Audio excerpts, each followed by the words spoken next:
flics, bonsoir cinéphiles et cinéphiles. On se retrouve aujourd'hui pour sur Ciné Passion Blu-ray DVD pour vous parler du Walking Dead saison 8 épisode 4. Alors que dire sur cet épisode 4 on est en plein conflit.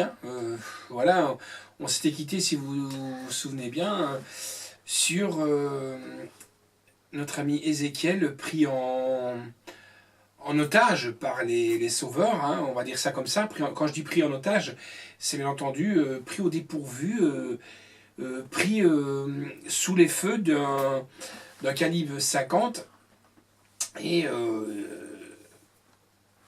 on essaie de le protéger en tant bien que mal, et malheureusement il reste très peu, je ne vais pas vous spoiler, très peu de survivants. Enfin, si, il y a plutôt des morts vivants. Voilà. Que dire sur cette saison 4, enfin cette saison 8, épisode 4, pardon. On est dans un conflit, donc c'est une guerre, mais ce qui m'agace un petit peu, c'est qu'on voit toujours les mêmes. On ne sait pas depuis le premier épisode ce qu'est devenu, par exemple, notre ami Gabriel et Negan. Donc normalement ils vont peut-être réapparaître durant l'épisode 5.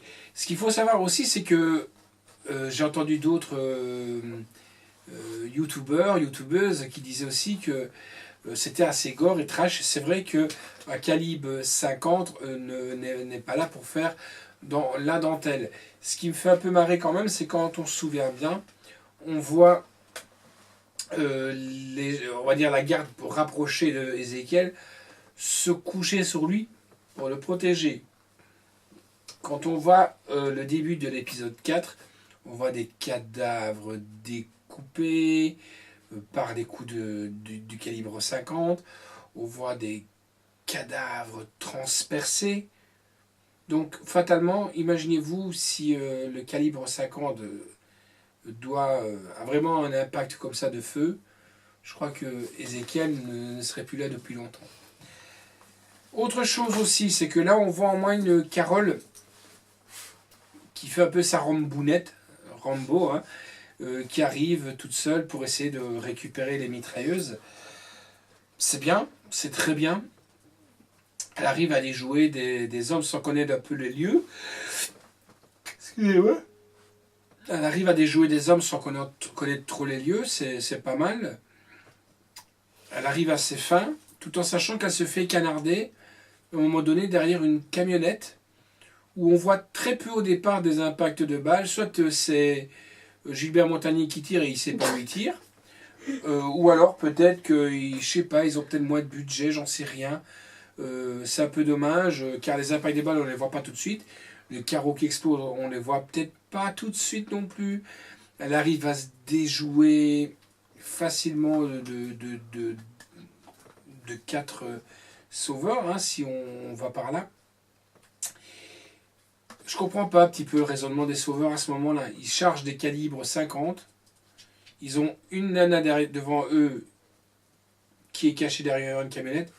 Pourquoi pas en protégeant, ils ne sortent pas un calibre 50 qui peut transpercer une bagnole et envoyer la déferlante. Ça aussi, j'y comprends pas trop. Enfin, tant mieux, Carole s'en est sortie et c'est très bien.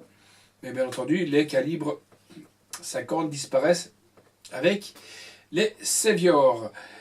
Saviors qui sont pris en charge directement. C'est un peu comme la grande cavalerie, quoi. On a l'impression maintenant, on joue au chat à la souris. On arrive, je te rattrape, tu me poursuis, je te rattrape, allez hop, je les ai peur repartir.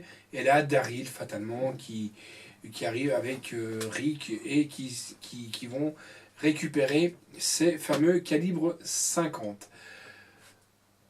On devait s'y attendre et malheureusement, donc, Ézéchiel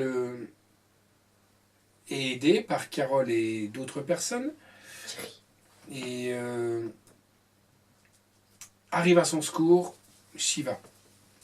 Nous savons bien que quand on voit une petite bête super sympatoche, je prends un peu les cochons d'Inde aussi qu'il y avait dans les épisodes de la série, la saison 3 de Walking Dead, le cheval, les chiens, tous les animaux, les petites bêtes de compagnie, elles y passent.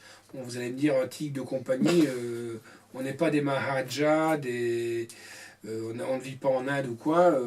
Mais bon, le tigre de compagnie d'Ézéchiel, Shivas va offrir sa vie à Ézéchiel. Voilà.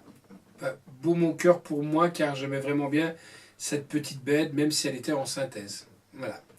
Un peu un déchirement au cœur, j'aurais bien voulu l'avoir un peu plus quand même. Mais bon, que voulez-vous, elle a servi de festin à quelques zombinos. Zombinos, d'ailleurs, je ne sais pas si vous avez remarqué la même chose que moi, c'est qu'ils n'ont pas la même gueule que les autres. C'est-à-dire que c'est des zombies qui traînent dans un marécage un peu tchernobylien. Donc des produits toxiques et tout ça. Donc je sais pas, est-ce que ça va jouer un rôle peut-être dans les futurs épisodes, on n'en sait rien. Parce qu'il faut savoir aussi qu'ils ont traversé cette mare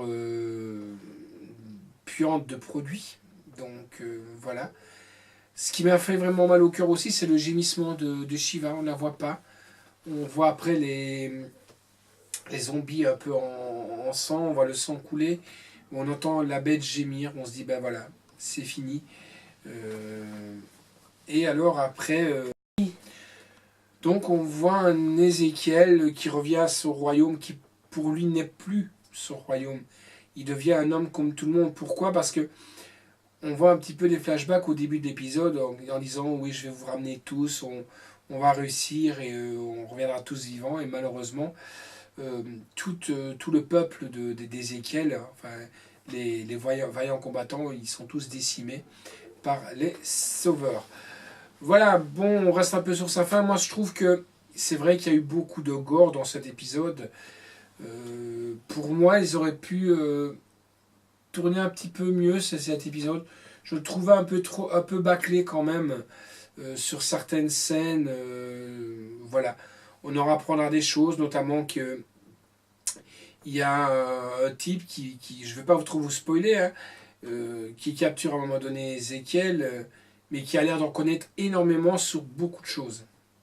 Donc à mon avis, peut-être qu'il y aurait une petite taupe dans quelque part, on n'en sait rien. Mais voilà, le mec, il connaît pas mal de choses sur beaucoup de choses, quoi. Donc voilà.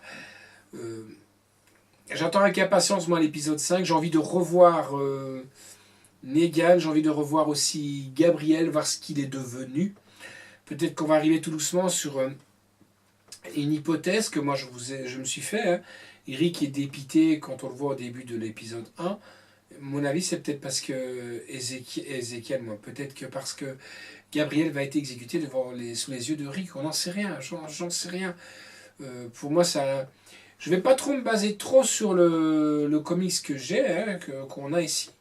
Les comics qu'on a ici. Pourquoi? Parce qu'il y a quand même des choses qui ont changé. Donc, voilà. Je me fais ma propre hypothèse. Maintenant, l'erreur est humaine. On peut apprendre à se tromper. C'est pas un problème. Nous, on se fixe rendez-vous la semaine prochaine pour une nouvelle de Walking Dead saison 8, épisode 5. En attendant, je vous fixe rendez-vous très prochainement. Et allez voir aussi des chaînes qui sont vraiment intéressantes sur les hypothèses, sur des gens qui font bien ça, qui sont vraiment passionnés. C'est She's World qui fait vraiment bien ça aussi. Et sincèrement, on voit bien qu'elle est à fond dedans. Et voilà, j'en profite pour lui faire un petit coucou si elle nous regarde aussi. Et génial, on va faire un jour une convention Walking Dead à fond, les amis. Et voilà. Allez, ciao. Et merci au Slasher pour faire tout ce qu'il fait comme montage. Ciao.